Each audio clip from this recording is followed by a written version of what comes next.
Saya izin bertanya mengenai doa untuk jodoh, Ustaz.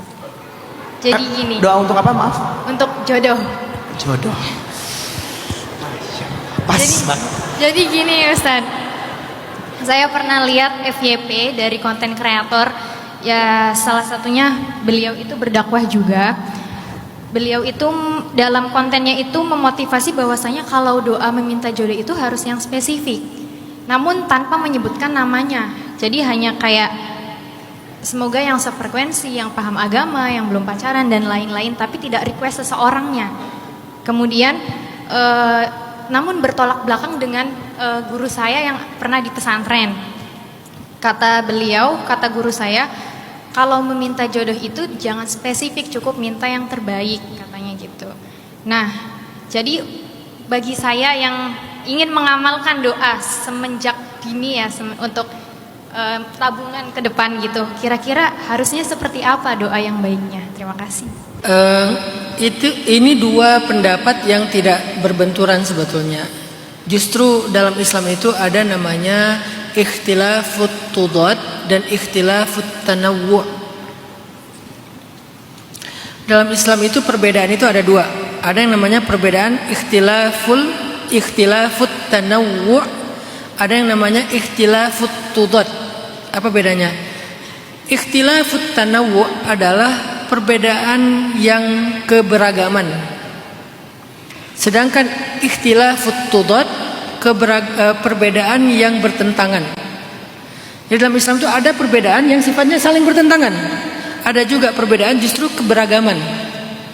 Nah, dalam konteks yang bukan perkara pokok dalam agama, biasanya perbedaan itu sifatnya tanawwu', keberagaman. Sehingga dengan keberagaman itu kita bisa memilih mana yang paling nyaman buat kita.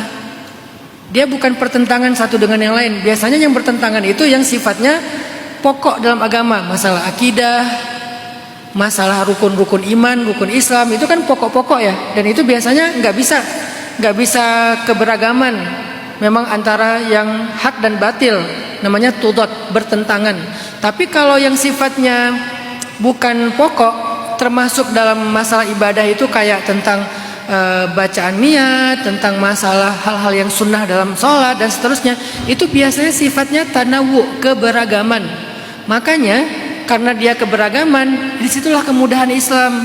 Jadi rahmat bagi kita, kita bisa memilih mana yang paling nyaman bagi kita. Termasuk yang tadi Kak Lulu tanya, ada teman saya, ada guru saya bilang kalau doa itu jangan terlalu spesifik, minta aja yang terbaik. Itu satu. Ada konten kreator bilang doa itu yang spesifik, tapi nggak usah disebut namanya. Itu dua. Saya sekarang berpendapat spesifik dan sebut namanya. Kenapa? Karena ada dalilnya. Di zaman sahabat Abdullah ibnu Umar, dulu Abdullah ibnu Umar pernah tawaf bareng 3 orang tabi'in. Ada 3 orang tabi'in, termasuk 1 orang sahabat namanya Abdullah ibnu Umar. Mereka tawaf di depan Ka'bah.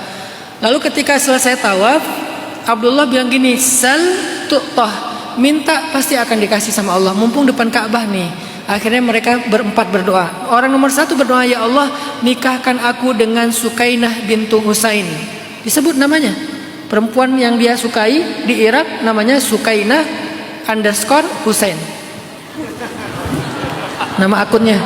Ya Allah, nikahkan saya dengan Sukainah bintu Husain. Kalau ternyata menyebut nama dalam doa itu dilarang, kenapa ini ada tabi'in yang dekat sekali dengan generasi sahabat melakukan itu? Dan itu nggak salah. Tahun depan ternyata laki-laki ini menikah dengan Sukainah bintu Husain. Jadi saya juga punya pendapat. Dengan menghargai pendapat kedua dan pertama, saya punya pendapat ketiga. Boleh spesifik, bahkan boleh menyebut nama. Yang nggak boleh adalah mendikte Allah. Harus, itu nggak boleh.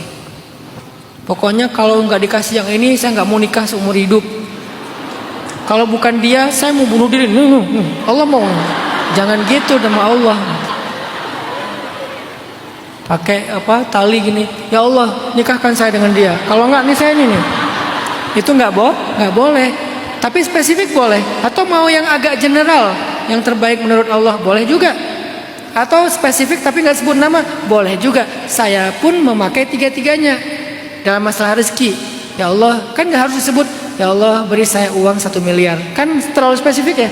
Ya Allah beri saya rezeki yang berkah, rezeki yang bisa bermanfaat. Bisa, itu yang pendapat pertama. Yang kedua, ya Allah beri saya pekerjaan di tempat itu.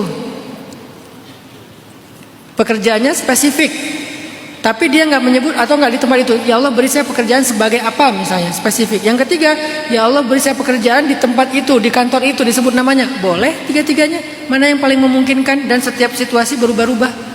Jadi nggak ada yang bertolak belakang antara pendapat-pendapat ini. Itu disebut dalam Islam dengan istilah ikhtilafut tanawwu', perbedaan keberagaman. Yang satu lagi nanti ada namanya ikhtilafut tudad, perbedaan yang bertolak belakang. Insya Allah yang tadi Mbak Kak Lulu tanya itu keberagaman. Jadi boleh pilih yang mana aja.